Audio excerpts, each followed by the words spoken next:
کیا اللہ کے مختلف رازوں سے آشنائی ہو سکتی ہے اور کیا ہم اسے دلیل سے ثابت کر سکتے ہیں؟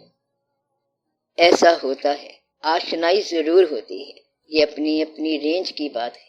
جس کی رینج جہاں تک ہو اس کو ویسی آشنائی ملے گی۔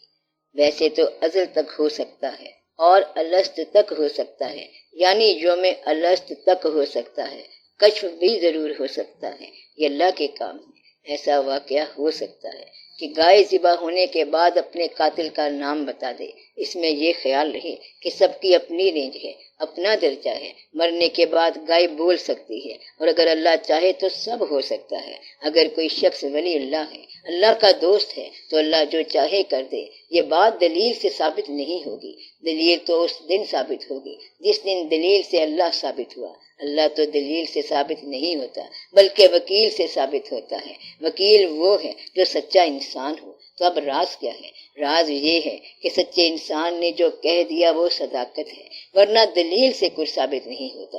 اگر آپ 11 دلیلیں دے دو تو شیطان 12 دلیلیں رکھتا ہے، اور اس طرح اللہ سچا ثابت نہیں ہوتا۔ اگر ماننے لگ جاؤ تو اللہ ہی اللہ ہے۔ اسی طرح مزار کو دیکھو، اس میں گزرے زمانے کا بندہ ہے جو اور زبان بولتا تھا، آپ دوسری زبان بولتے ہو، مگر رابطہ ہو جاتا ہے۔ یہاں یہ دلیل دی جاتی ہے کہ اگر قبروں کا علم شروع ہو گیا تو گھر میں ہی قبر بن جائیں گے۔ اگر آپ دلیل سے باہر نکلو تو آپ کا سارا علم بھی ماضی کا ہے، آپ نے حال میں کوئی بات ہی نہیں کی۔ حضور پاک صلی اللہ علیہ وآلہ وسلم سے لے کر ساری عربی اور فارسی کا علم قبروں سے ہے، اور قائد اعظم رحمت اللہ اور اقبال رحمت اللہ تک سارا علم قبروں سے ہے۔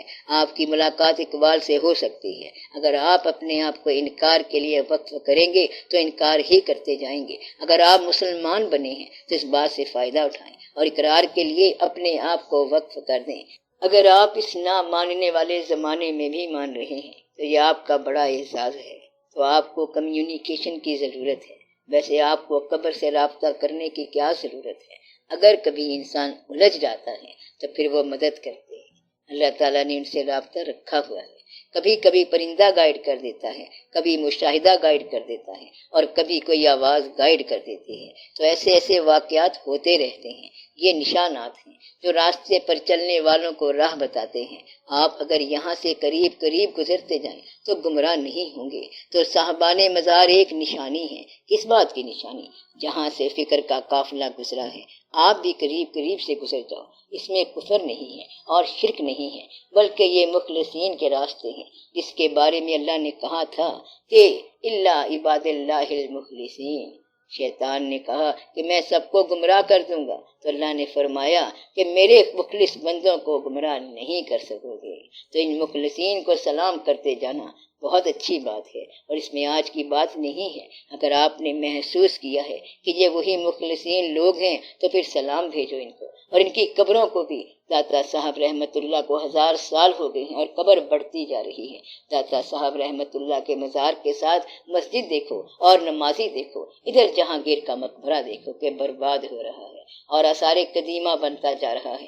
داتا دربار کے لیے لوگ لاکھوں روپے دے جاتے ہیں، یہ عقیدت والے لوگ ہیں، کوئی بے وقوف نہیں ہے، ان کے پاس آسودگی فکر ہے۔ اس دور میں آسودگی فکر بڑی بات ہے۔ اس دور میں جبکہ ٹینشن کا زمانہ ہے وہ لوگ آسودہ ہیں۔